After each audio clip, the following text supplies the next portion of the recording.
National Weather Service in Brownsville has issued a tornado warning for southeastern Kennedy County in deep South Texas, north central Willacy County in deep South Texas, until 7:30 p.m. Central Daylight Time.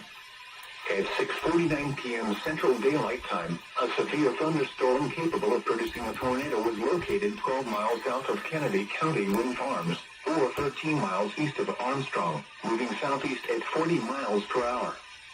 Hazard, tornado and quarter-size hail. Source, radar indicated rotation.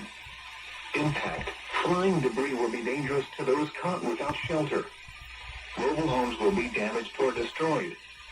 Damage to roofs, windows, and vehicles will occur. Tree damage is likely.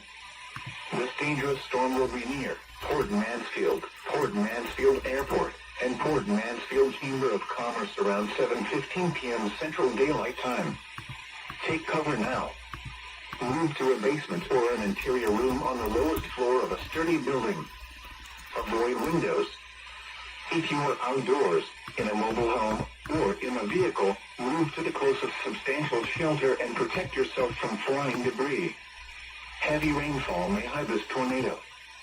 Do not wait to see or hear the tornado. Take cover now. To report severe weather, contact your nearest law enforcement agency. They will send your report to the National Weather Service office in Brownsville. Torrential rainfall is occurring with this storm and may lead to flash flooding. Do not drive your vehicle through flooded roadways.